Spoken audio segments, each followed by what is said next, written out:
one's more obvious, the finite nature of life and inevitability of death. You're a bundle of joy, aren't you? Well, that's the point. We're all going to die.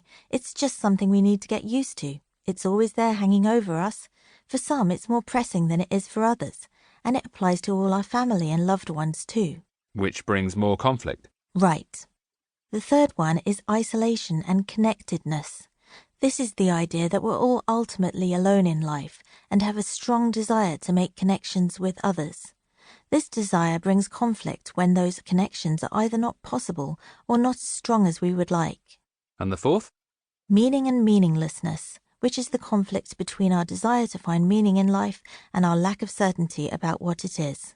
So all these things cause us anguish and only existential therapy can save us.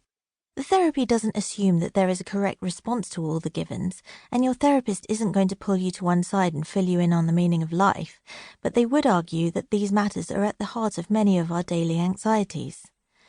The aim of the therapy is to help people face these issues and take control of their lives. Well, it makes a change from Freud. It couldn't be more different from psychoanalysis. The method doesn't assume that you are shaped by past events or that your future will depend on them. Instead, you have freedom to make what you want of your life. Freedom? But doesn't that lead to existential crisis? I'm not sure you're taking this seriously. Well, all I'm hearing is that life is tough and some people feel a bit bad about it. It can be more specific than that. If you had a terminal illness, for example, or knew someone who did, then these issues would be very pertinent to you. I didn't think of that. I feel a bit bad now. Maybe you could use some existential therapy. I'll give you that one. The therapist, Claire Arnold Baker. It is good to think deeply about our lives. How would you describe existential therapy? Existential therapy focuses on the client's lived experience, which means clients' issues are not viewed from a medical or psychological perspective. Instead, they are viewed as problems in living. The approach looks at the person as a whole, understanding that as individuals we are never in isolation and that we are part of a larger world. Therefore, as human beings, we are always connected to other people and the situation we find ourselves in.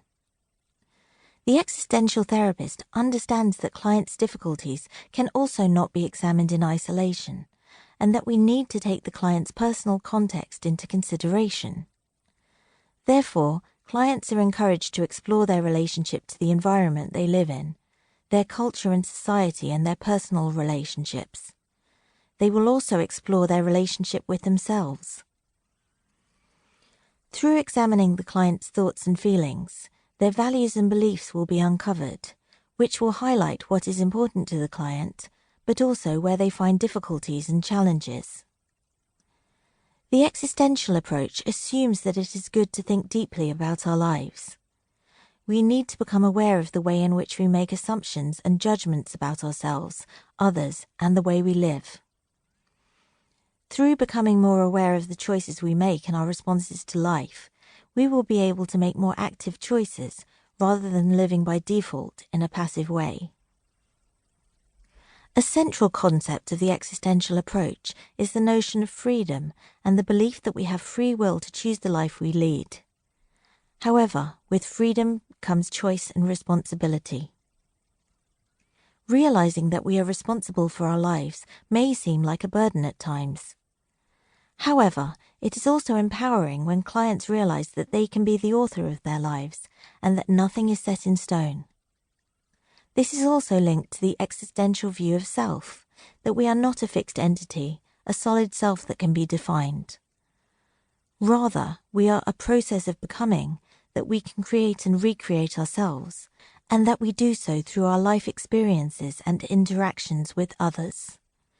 Realizing that we are essentially free can cause us to feel anxiety or angst.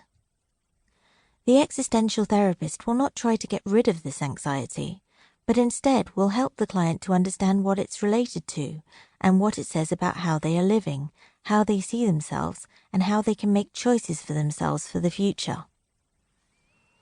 The aim of existential therapy is to help clients live in a better way, to enable them to look realistically at their lives, both in terms of what is possible, but also the limitations that they face.